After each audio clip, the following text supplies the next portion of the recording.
Hi, everybody. It's Dr. Nicole. I have a question for you. Is your relationship boring? This is a bit of a reaction video, and we're going to get into why, if you answer yes, that might not be such a bad thing.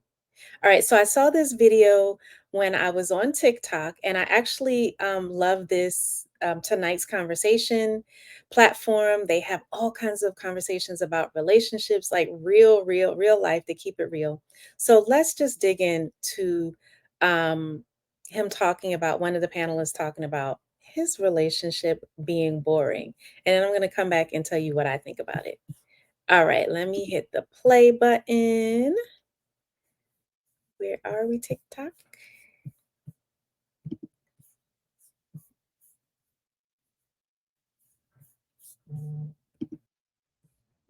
Okay, here we are. I'm going to hit play and rewind it. When you really start to find your I'm saying this as healthy relationships be boring as sometimes. Like when you really start to find your I'm saying this as fresh in the 30s. I got a new appreciation for boring, my right. I got a whole new appreciation for not just being able to sit the down with me and mine and not have nothing ain't on fire. Don't nobody need me to leave the house. I'm good. So while you young, yeah, it seemed like you want exciting every day, but I'm a caution you because thing too, like the caution, when you always looking for excitement from your relationship, you're gonna start expecting the person across from you to perform for your entertainment. You feel me? And that's not nobody's job, bruh. Yes, it is. A tap dance. Like, like if y'all want to add new layers to y'all relationship because the old shit ain't working, you need to figure out ways to become a new person.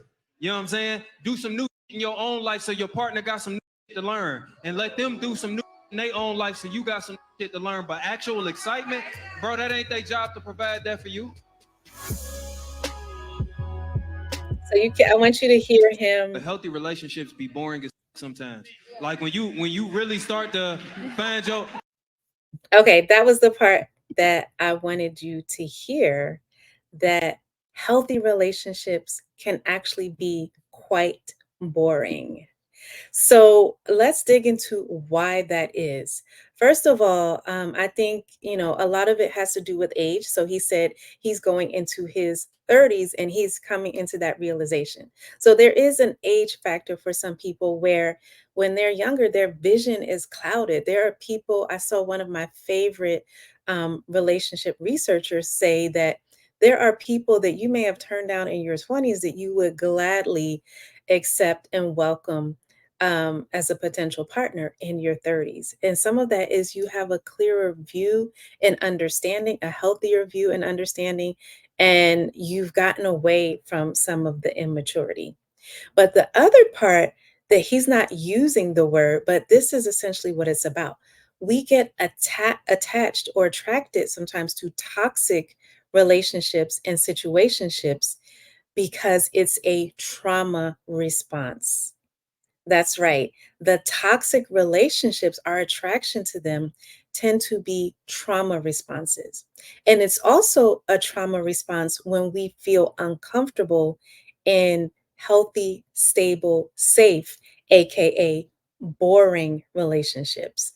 And this is usually an unconscious process. We don't really recognize it as that for a lot of people, but it could be the trauma of having grown up in an unpredictable environment. This is all that you saw. This is what relationships look like. People not having trust, people bad mouthing each other, a lot of chaos, a lot of unpredictability.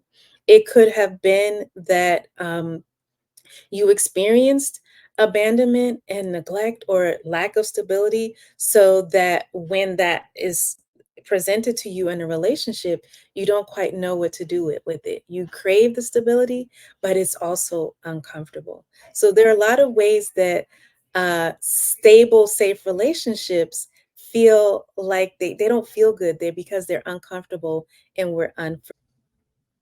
But the other thing that happens is a lot of us, even if we haven't had that kind of big chaotic trauma that makes us attracted to toxic relationships, most of us have been brainwashed, so to speak, from the media and from everything we see around us that feeds a fairy tale about love and relationships. And there's so much research and science. You guys know I always like to bring my research into it. So much research and science about the benefits of love and relationships, but also what they look like. What is the trajectory, or like what is the journey of a healthy long-term committed relationship, which most people crave. We do crave that connection. There's part of us that craves excitement, but there's a core part of us that craves and needs connection, stability, familiarity, and comfort. So it's about how to balance the excitement. Like he said, if you want to if you want your partner to know something new about you, bring something new, bring something novel, but you can still do that within a stable relationship. But what some of the science tells us is that the parts of our brains that are active during different phases of a relationship say a lot, in the different chemicals that are released and so forth. And so there's one theory that falling in love, which is that crazy frantic period where the irrational parts of our brain seem to be in control. It's all about emotions. The rational parts are more shut down. We're driven by um, changes in hormones and our neurotransmitters. So you've heard a lot about dopamine. So like there's a rush of dopamine and expectation and anticipation of pleasure and reward. And then there's also potentially the deep disappointment we feel when that dopamine plummets and we're seeking it again. So falling in love can literally feel like this whole concoction of a toxic chemical mix that we get caught up in. But so there's a theory that falling in love, going through that, is the price that we have to pay to get to a more stable relationship. Right. So we go through all the turmoil. It feels good, but sometimes it feels bad, and it's up and down. It can feel like a roller coaster, but we go through that to really find and get to the person that we then want to do life with. And that's when things sort of level out. It's more stable. You've probably heard about oxytocin, which is the love hormone. Women have a lot of that, but that's something um, that's secreted, or you get when when you have sex and you're making love and you're connected. There's also serotonin, which when you don't have enough of it, you get depressed. But when you have stable levels, you feel good, you feel stable. And so when you're in a healthy relationship, you have serotonin is in good supply. There is oxytocin when you are connected to each other. And you still can have those phases of excitement where you have some of that dopamine that I talked about earlier, that excitement, that anticipation, but you just have to create it in your relationship. But overall, a healthy relationship, a stable relationship can be kind of, this is, familiar. This is predictable. In some ways, it's a bit boring, right? But that's the part where we feel safe, we feel secure, we feel protected, right? So we might have to have a little bit of boring to get to the part where we feel truly trusting and safe, and like we can really just let our guard down with that person. And so if you're caught up in a pattern of toxic relationships, it could be like that you've never experienced getting to the other side. You're caught up in the roller coaster, the dopamine rush, the chemical concoction, the ups and downs, that you haven't quite, crossed the bridge to get to experience the beauty of the boringness of the stability. Because as soon as you get to that, what feels boring to you, you feel like your body or something tells you, no, I got to run. This isn't the right person for me. You ever hear of people that they just break up with someone for no reason, or they say, oh, I just feel like there was no attraction, and like they just get these feelings all of a sudden?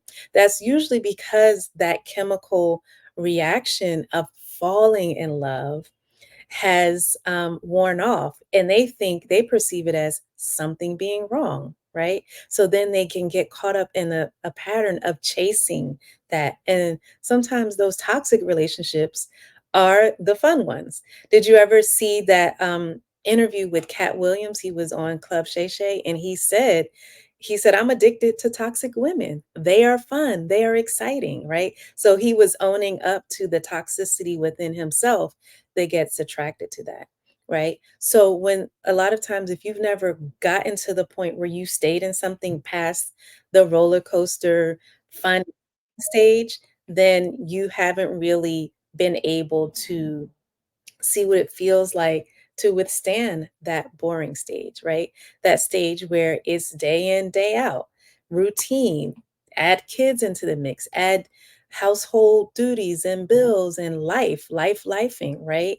And if you don't understand that that's part of a healthy relationship, you either may flee from it or you may start to look for outside excitement, which then is a way of self sabotaging or sabotaging a healthy relationship because you're thinking you have to seek excitement outside.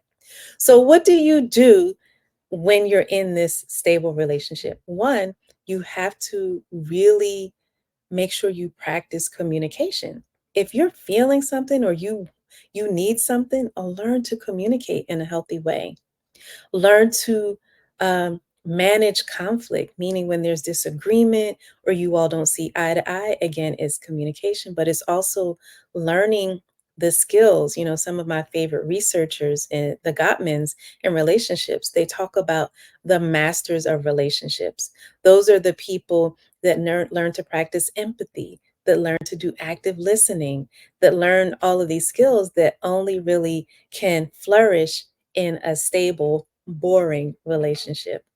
Um, the other thing is learn to bring novelty into your safe relationship.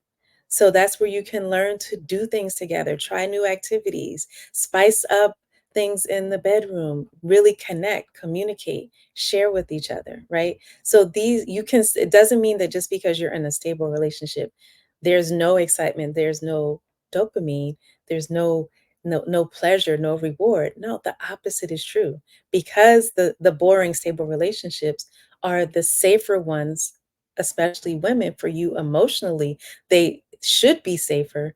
Then that's where you get to explore, be your authentic self, communicate, share who you are, and go on the journey of sharing who your partner is.